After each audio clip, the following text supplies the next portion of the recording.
Ladies and gentlemen, the President of the United States, accompanied by Medal of Honor recipient, Staff Sergeant David G. Bellavia, United States Army.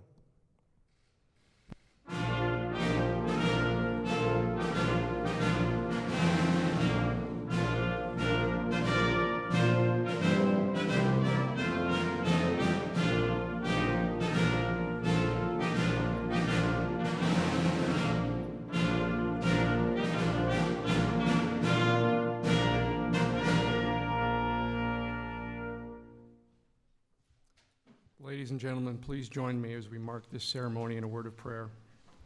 The Lord is my light and my salvation, in whom shall I fear? The Lord is the stronghold of my life, and of whom shall I be afraid?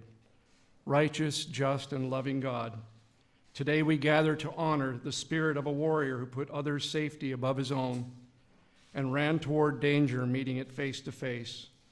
We give thanks for Staff Sergeant David Bellavia, an example of heroism, whose spirit shone bright in the darkest hours of battle. His character, commitment, and courage were revealed in a moment, but they were forged over a lifetime by his faith, his family, his friends, and a disciplined life of selfless devotion to duty. God bless David, his family, and his many comrades in arms this very day. Let his life, legacy, and indeed this very medal that is placed around his neck be an inspiration for all to face our fears and place others over self. I pray these things in your mighty and most holy and gracious name. Amen. Thank you very much, please. Thank you, Chaplain, very much. It's really beautiful. Today is my privilege to award the highest military honor to an American soldier who demonstrated exceptional courage to protect his men and defend our nation. Will you please join me in welcoming Staff Sergeant David Bellavia. David, thank you.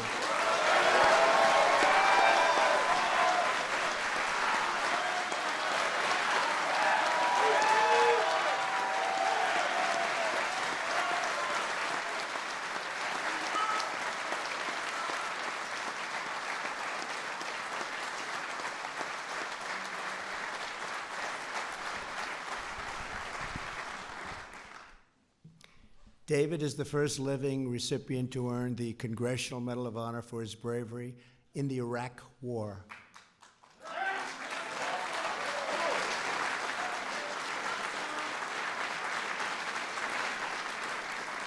And we're honored to have with us distinguished leaders of our military. I want to recognize Acting Deputy Secretary of Defense, David Norquist. David, thank you very much, and congratulations. Acting Secretary of the Army, Ryan McCarthy. Come here, Ryan. Let me just say hello to you. It just happened yesterday, so I have to congratulations. Vice Chairman of the Joint Chiefs of Staff, General Paul Selva. Thank you, Paul. Army Chief of Staff, General Mark Milley. Hi, Mark. And Sergeant Major of the Army, Daniel Daly. Thank you, Daniel, very much. Thanks as well to members of Congress who join us. Representative Liz Cheney. Thanks, Liz. Chris Collins. Thanks, Chris. Dan Crenshaw. Tom Reed. Thank you. Thank you, Tom. I see you over there, Tom. Thank you very much.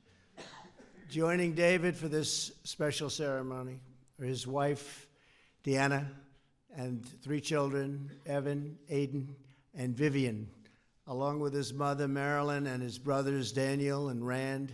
I want to thank you all for being here. A very special day for you and for all of us, for the nation, actually. Thank you. Thank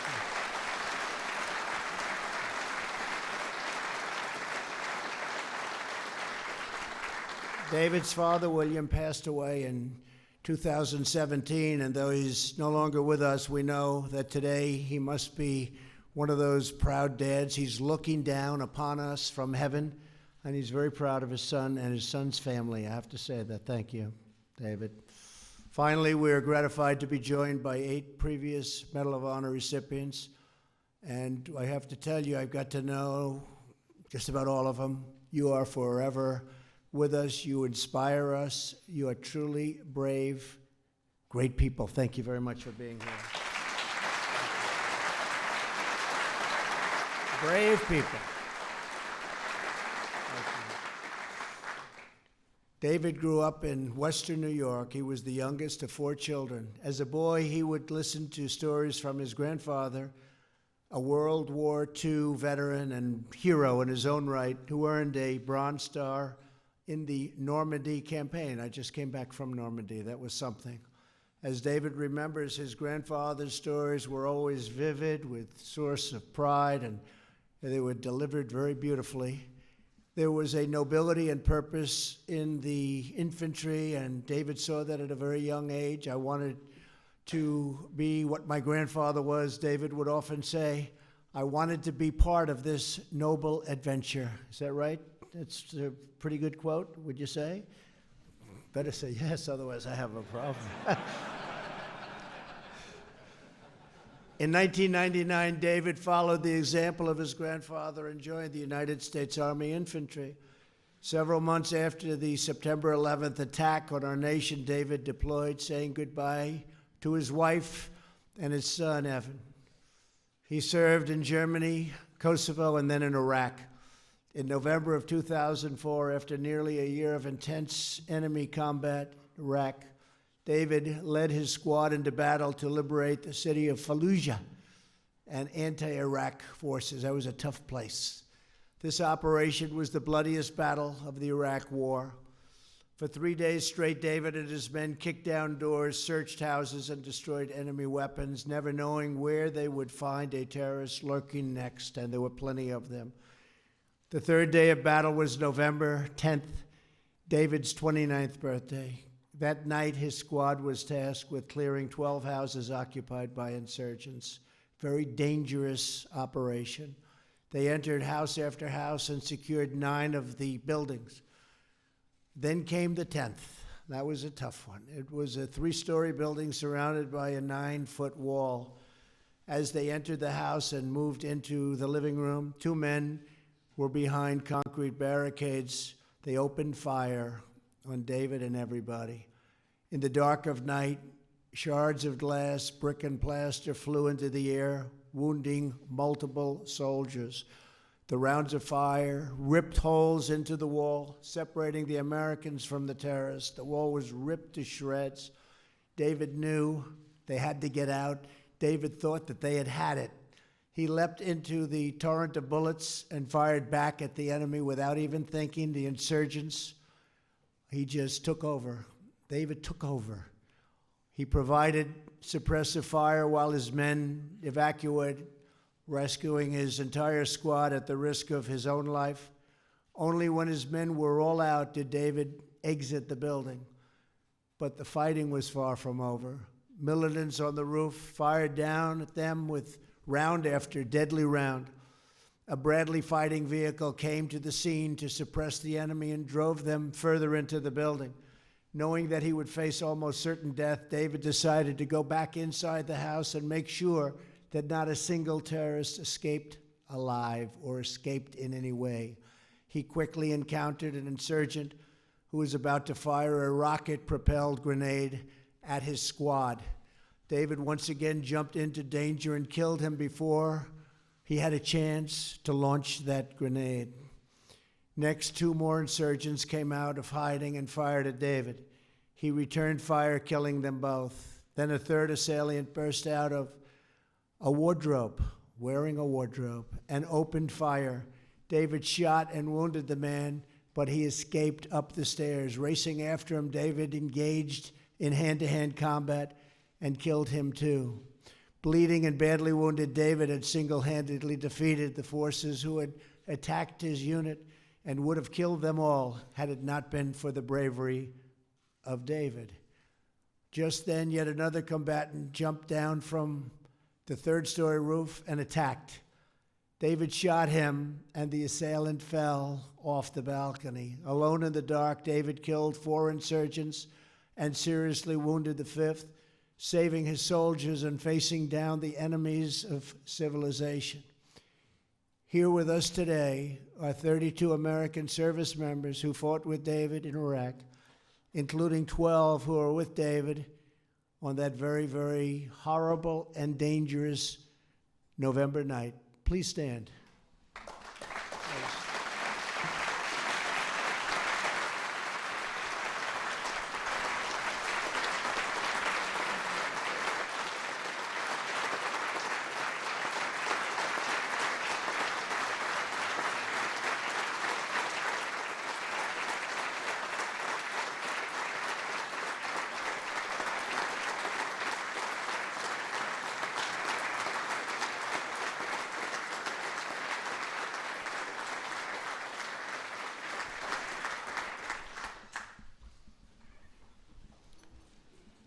Did he do a good job?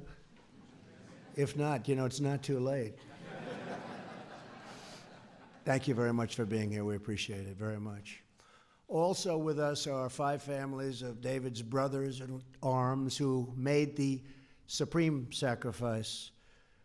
To the Gold Star families of Sean Sims, Stephen Falkenberg, Scott Lawson, J.C. Madison, and Michael Carlson, our entire nation expresses our love, loyalty, and everlasting gratitude. Please stand.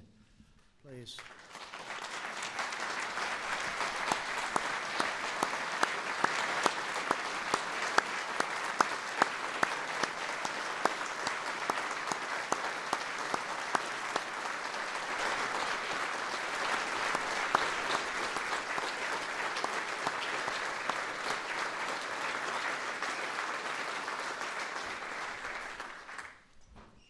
Thank you very much for being here. Appreciate it. Thank you.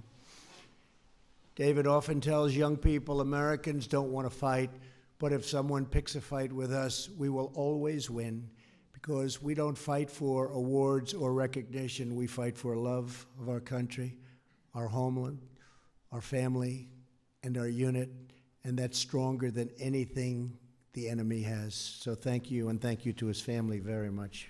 Great family, David. Thank you.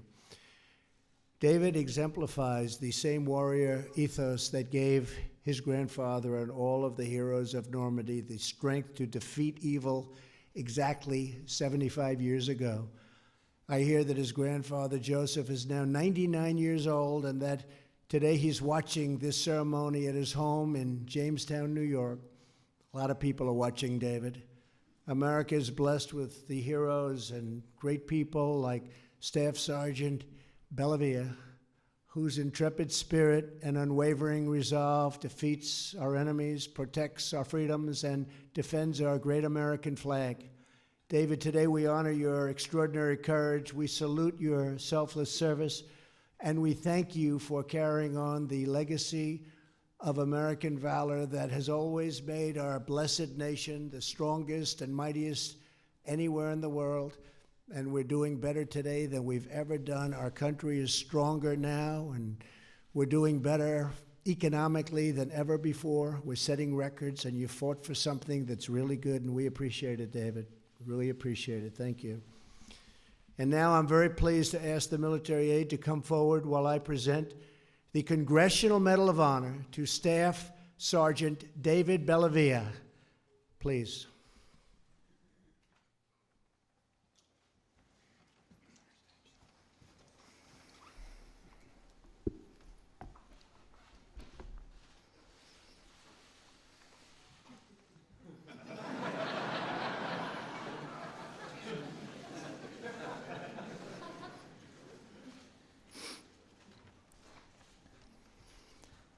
The President of the United States of America, authorized by Act of Congress, March 3, 1863, has awarded in the name of Congress the Medal of Honor to Staff Sergeant David G. Bellavia, United States Army, for conspicuous gallantry and intrepidity at the risk of his life above and beyond the call of duty.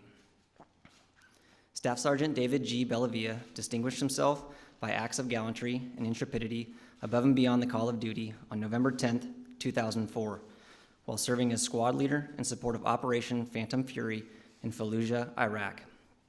While clearing a house, a squad from Staff Sergeant Bellavia's platoon became trapped within a room by intense enemy fire coming from a fortified position under the stairs leading to the second floor.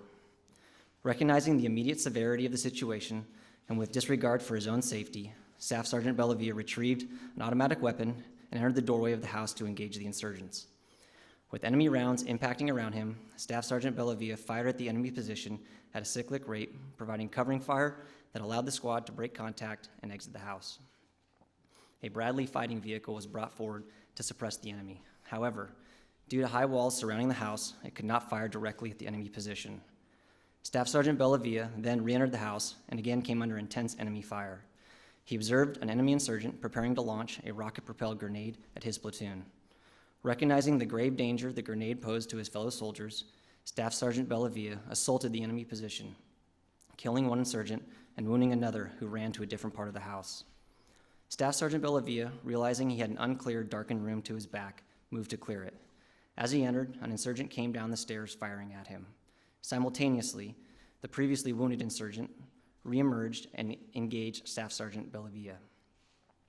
Staff Sergeant Bellavia, entering further into the darkened room, returned fire and eliminated both insurgents. Staff Sergeant Bellavia then received enemy fire from another insurgent emerging from a closet in the darkened room.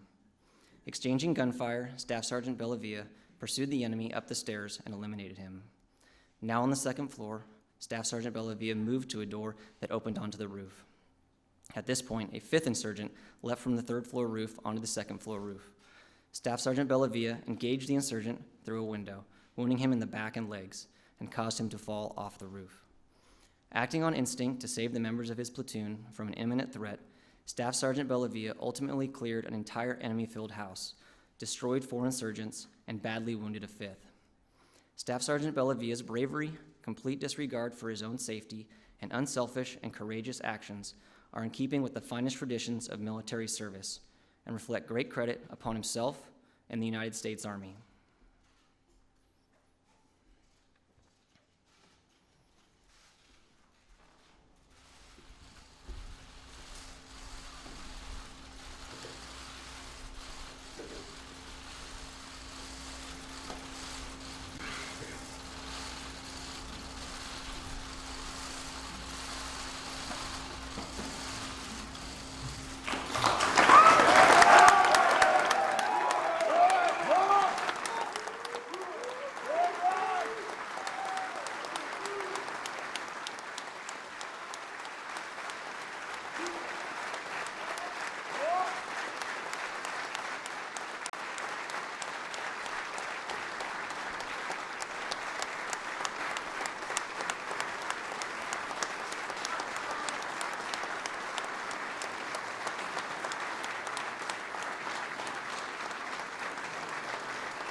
Please join me.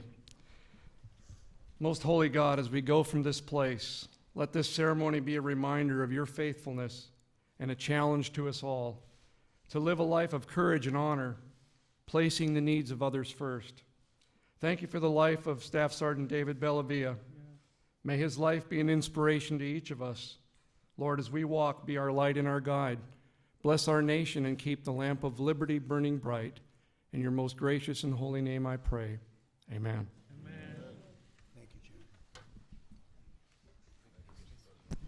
Ladies and gentlemen, please remain in your seats until the President has departed the East Room. Thank you.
Audio, you stand there and I'll, Mr. Audio, Brian, do you want to click